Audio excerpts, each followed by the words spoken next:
Hello friends, मैं संजय आप सभी का स्वागत करता हूं आपके अपने channel Jupiter classes education academy में। तो दोस्तों, जैसा कि आपको पता है कि एमपी पुलिस सीरीज़ का यह हमारा छठा पार्ट है और हम बेहतरीन तरीके से अपनी सीरीज़ को आगे बढ़ा रहे हैं। सो फ्रेंड्स, देर न करते हुए आइए शुरू करते हैं आज का वीडियो। देखिए, किसी की सलाह से रास्ते ज़रूर मिलते हैं पर मंजिल तो खुद की मेहनत से ही मिलती है। इस लाइन में बहुत गहराई है, इसे समझने की कोशिश कीजिएगा। हमें सलाह देने के लिए लोग बहुत मिलेंगे, लेकिन हमें मंजिल तक यदि पहुंचना है तो मेहनत खुद ही करनी होगी। हमें खुद ही पढ़ाई करनी होगी, बार बार प्रैक्टिस करनी होगी, रातों में अपनी नींद खराब करनी पड़ेगी, तब जाके कहीं मंजिल मिलती है मेरे दोस्त। तो सालों की मेहनत को ख़राब ना होने देना। वो दिन भी आएगा जिस दिन एग्ज़ाम होगा, और वो दिन भी आएगा जिस दिन आपके बदन पे वर्दी होगी। बस आप विश्वास रखना। चलिए शुरू करते हैं आज का अपना पहला क्वेश्चन।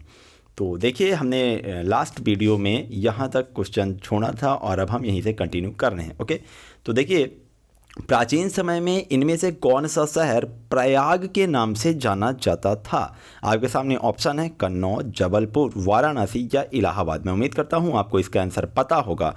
तो इसका सही जवाब है इलाहाबाद। ओके, आइए देखते हैं इसके बारे में कुछ इंपॉर्टेंट फैक्ट। देखिए, उत्तर प्रदेश के इलाहाबाद को प्राचीन समय में प्रयाग तथा तीर्थराज कहा जाता था। ओके, प्रयागराज और तीर्थराज दोनों इलाहाबाद को कहा जाता था। और यहाँ पर जैसा कि आपको पता है कि गंगा यमुना सरस्वती का संगम है और यहाँ हर प्रत्येक 12 वर्षों में कुंभ का मेले का आयोजन किया जाता है।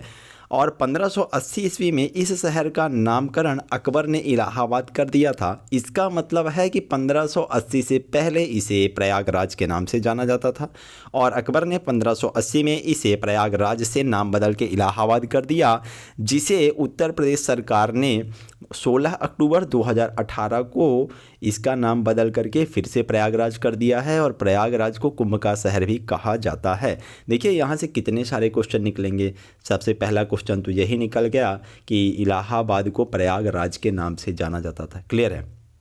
यहाँ पे गंगा यमुना सरस्वती का संगम स्थल है, तो और प्रत्येक 12 वर्ष में कुंभ का मेला तो यहाँ आयोजित होता ही है। अच्छा, अब यहाँ से क्वेश्चन कैसे निकलेंगे?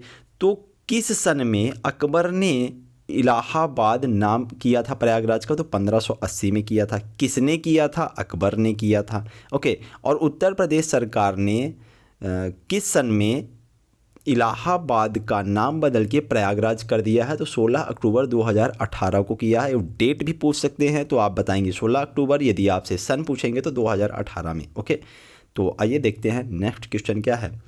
बाणसागर बांध इनके नाम पर रखा गया है। तो आपको बताना है कि बाणसागर बांध किसके नाम पर रखा गया है। आपके सामने ऑप्शन है भानु सागर, सागर सम्राट, बाणभट्ट या वाणा राय। तो इसका सही जवाब होगा बाणभट्ट के नाम पर बाणसागर नाम रखा गया है। देखिए, बाणसागर बांध जो है बाणभट्ट जी के नाम पर रखा गया है।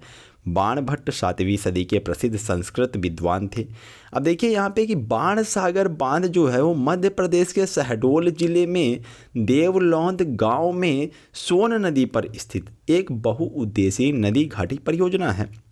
यहाँ से 435 मेगावाट बिजली का उत्पादन होता है और इसका निर्माण वर्ष 1978 में आरंभ हुआ था तथा इसका परिचालन 25 सितंबर 2006 से हो रहा है और इसकी ऊंचाई 67 मीटर है। अब देखिए, यहाँ से कितने क्वेश्चन निकलेंगे कि बाणसागर बांध किस राज्य में है? तो मध्य प्रदेश राज्य में है।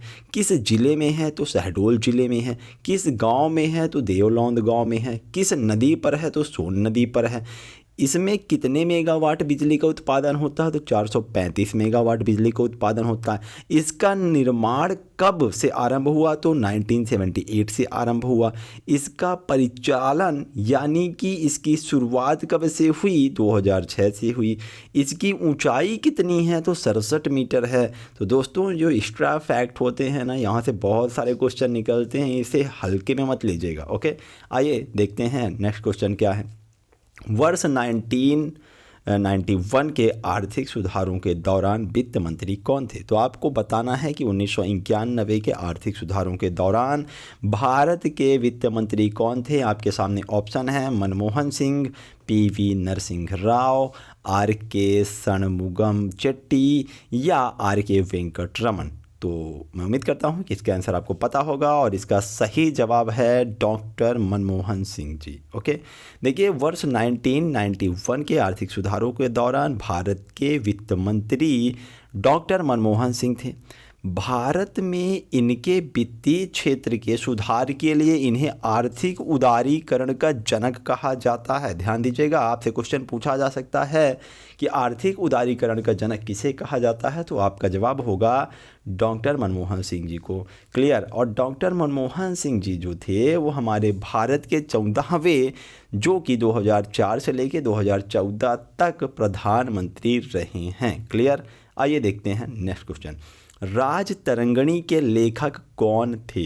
आपके सामने ऑप्शन हैं सूरदास, कल्हड़, शूद्रक या कल्पक। तो इसका सही जवाब होगा कल्हड़।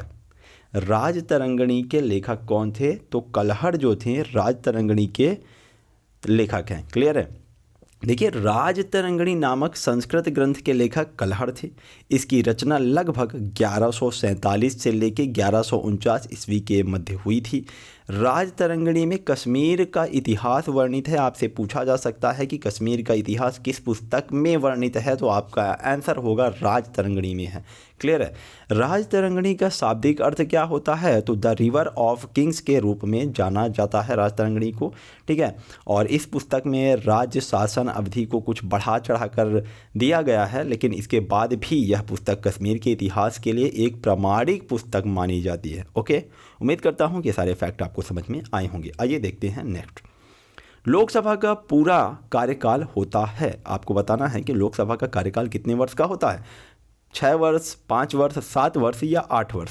तो इसका सही जवाब है कि लोकसभा का पूरा कार्यकाल 5 वर्ष का होता है। ओके, अब देखिए कि लोकसभा का पूर्ण कार्यकाल 5 वर्ष का होता है। भारतीय संसद जो है हमारी, उसके 3 भाग होते हैं। कौन कौन से? राष्ट्रपति, राज्यसभा तथा लोकसभा होते हैं। ठीक है ना। भारतीय संसद कितने भाग होते हैं? 3 भाग होते हैं। राष्ट्रपति होता है, राज्यसभा होता है तथा लोकसभा होता है। क्लियर है।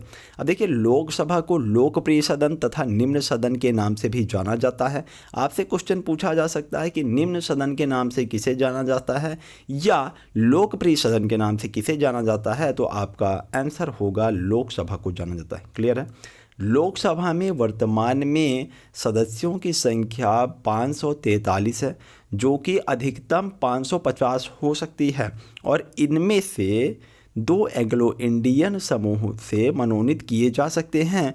लेकिन ध्यान दीजिएगा कि इसे 104वें संविधान संशोधन द्वारा 2019 में समाप्त कर दिया गया है। क्लियर है। अब देखिए, मध्य प्रदेश की यदि हम बात करें तो मध्य प्रदेश राज्य में लोकसभा सदस्यों की संख्या कितनी है? तो 29 है। क्लियर। और राज्यसभा सदस्यों का कार्यकाल कितने साल का होता है? जैसा कि हमने बताया कि लोकसभा के का पूर्ण जो कार्यकाल होता है वो 5 साल का होता है। तो राज्यसभा का कार्यकाल कितने साल का होगा? तो राज्यसभा का कार्यकाल, राज्यसभा के जो सदस्य होते हैं उनके कार्यकाल 6 वर्ष का होता है। अब देखिए, मध्य प्रदेश में राज्यसभा की सीट कितनी है? तो मध्य प्रदेश में राज्यसभा की सीट 11 है। क्लियर। मैं उम्मीद करता हूँ कि ये सारे फैक्ट आपको बेहतरीन तरीके से समझ में आए होंगे। आइए देखते हैं नेक्स्ट क्वेश्चन क्या है। फोर्ट विलियम कोलकाता में खाली स्थान नदी के किनारे स्थित है। आपको बताना है कि फोर्ट विलियम जो है वो कोलकाता में किस नदी के किनारे स्थित है? हुगली नदी, यमुना नदी, ब्रह्मपुत्र नदी या गंगा नदी। इस क्वेश्चन का आंसर देने के लिए आपको ये पता होना चाहिए कि कोलकाता से कौन सी नदी निकलती है। तो इसका सही जवाब होगा हुगली नदी। फोर्ट विलियम कोलकाता में हुगली नदी के किनारे स्थित है। ओके, देखिए, फोर्ट विलियम कोलकाता में हुगली नदी के पूर्वी तट पर स्थित है और यह क्या है? तो यह एक किला है। इसका निर्माण ब्रिटिश काल में 1781 ईस्वी में किया गया था और इस किले का नाम ब्रिटिश सम्राट विलियम तृतीय के नाम पर रखा गया था। क्लियर है। तो आपसे पूछा जा सकता है कि फोर्ट विलियम का नाम जो है वो किसके नाम पे रखा गया है, तो आपका आंसर होगा कि ब्रिटिश सम्राट के विलियम तृतीय के नाम पर रखा गया है। वर्तमान में यह किला भारतीय नौसेना के अधीन है और यह सेना की पूर्वी कमान का मुख्यालय है। क्लियर है। आइए देखते हैं नेक्स्ट क्वेश्चन क्या है। सिविल अवज्ञा आंदोलन शुरू किया गया था, जिसे हम लोग सविनय अवज्ञा आंदोलन कहते हैं। तो सिविल अवज्ञा आंदोलन या सविनय अवज्ञा आंदोलन एक ही है। क्लियर है। तो इसकी शुरुआत कब की गई थी, आपको इसका आंसर बताना है। आपके सामने ऑप्शन है 1942, 1914, 1928 या 1930। तो उम्मीद करता हूं कि आपको इसका आंसर पता होगा। तो इसका सही जवाब है कि सिविल अवज्ञा आंदोलन या सविनय अवज्ञा आंदोलन 1930 में आरंभ किया गया था। क्लियर है। अब देखिए इसके बारे में कुछ इंपॉर्टेंट फैक्ट हम जान लेते हैं कि महात्मा गांधी ने देश में सिविल अवज्ञा आंदोलन वर्ष 1930 में आरंभ किया था। क्लियर। इसका आरंभ महात्मा गांधी ने साबरमती आश्रम से 78 अनुयायियों के साथ दांडी मार्च करके किया था। दांडी मार्च सत्याग्रह 12 मार्च 1930 तक चला था, ध्यान दीजिएगा। और 6 अप्रैल को नमक कानून तोड़कर सविनय अवज्ञा आंदोलन जो है, जिसे हम सिविल अवज्ञा आंदोलन कहते हैं, ठीक है, तो इसका शुभारंभ किया गया था। अब समझिएगा 6 अप्रैल को नमक कानून तोड़कर, ठीक है ना, इसका जो है शुभारंभ किया गया था। यह आंदोलन 1932 तक चलाया गया, जो गांधी इरविन समझौता से स्थगित कर दिया गया था। ठीक है। और इस आंदोलन के अंतर्गत विनिमय दर, यानी कि इस आंदोलन को करने के पीछे मांगे क्या क्या थी, तो इस आंदोलन के अंतर्गत जैसे विनिमय दर घटाना, भू राजस्व कम करना, नमक कर समाप्त करना, पूर्ण नशाबंदी लागू करना तथा बंदूक रखने का लाइसेंस देने की मांग की गई थी। क्लियर है। मैं उम्मीद करता हूं कि ये सारे फैक्ट आपको समझ में आ रहे होंगे। जैसा कि आपको सामने स्क्रीन पर पिक्चर दिख रही है और उस पिक्चर में महात्मा गांधी और उनके पीछे कुछ लोग नज़र आ रहे हैं। तो ये दांडी मार्च जो हमारी चल रही है ना, तो इसमें 78 अनुयायी जो हैं, तो ये सब उसकी एक फ़ोटो यहाँ पे लगाया है मैंने। ठीक है। तो आइए देखते हैं नेक्स्ट क्वेश्चन क्या है हमारा। सिखों के 9वें गुरु थे, तो सिखों के 9वें गुरु कौन थे?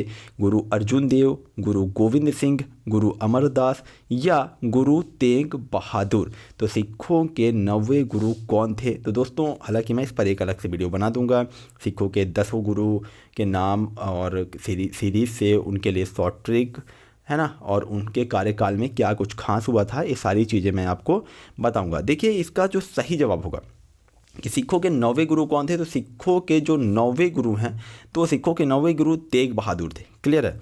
और इनका जन्म कहाँ हुआ था? तो इनका जन्म 18 अप्रैल 1621 को अमृतसर, जो कि पंजाब में है। क्लियर। तो पंजाब में, तथा मृत्यु इनकी 24 नवंबर 1675 को चांदनी चौक, जो कि दिल्ली में है।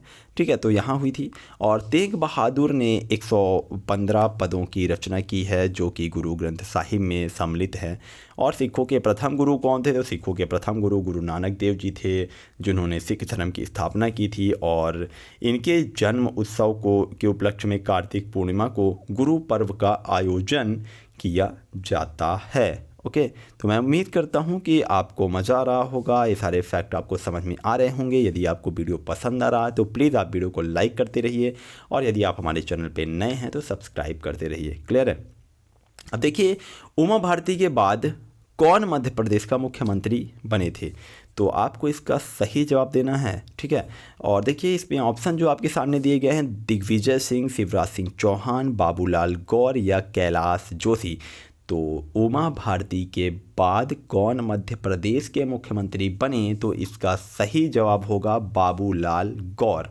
ओके। देखिए उमा भारती जो थी, वो मध्य प्रदेश की 15वीं व प्रथम महिला मुख्यमंत्री थी। ध्यान दीजिएगा, आपसे क्वेश्चन पूछा जाता है कि मध्य प्रदेश की प्रथम महिला मुख्यमंत्री कौन थी, तो उमा भारती जी थी। क्लियर है।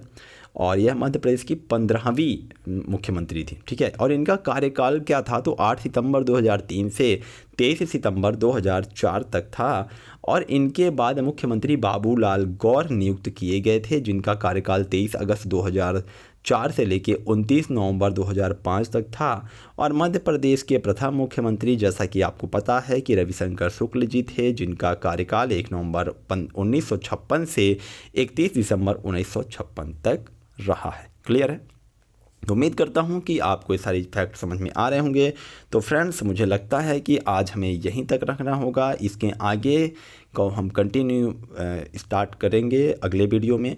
आप यहाँ पे क्वेश्चन देख सकते हैं, और आपको इसका आंसर यदि पता है तो आप बताएंगे कमेंट बॉक्स में। यदि नहीं पता है तो अगले वीडियो में तो हम डिस्कस करेंगे ही। तो उम्मीद करता हूँ कि आपको वीडियो पसंद आ रहा होगा। यदि आपको पसंद आ रहा है तो आप अपने दोस्तों के साथ इसे शेयर करें, चैनल को लाइक करें। यदि आप हमारे चैनल पे नए हैं तो सब्सक्राइब करें। और जनवरी से लेकर के दिसंबर तक के वीडियो की लिंक हमने डिस्क्रिप्शन में दे रखी है, आप वहाँ से उन सारे वीडियो को सीरीज़ वाइज जनवरी से लेकर दिसंबर तक के सारे वीडियो देख सकते हैं। और वहाँ पे काफ़ी डिटेल से समझाया गया है और जितने भी इम्पॉर्टेंट डेज़ हैं हमने सभी इम्पॉर्टेंट डेज़ को कवर करने की कोशिश की है और विथ डिटेल एक्सप्लेनेशन के साथ में। तो उम्मीद करता हूँ कि आप को ये सारे वीडियो पसंद आ रहे होंगे। तो फ्रेंड्स, मिलते हैं फिर नेक्स्ट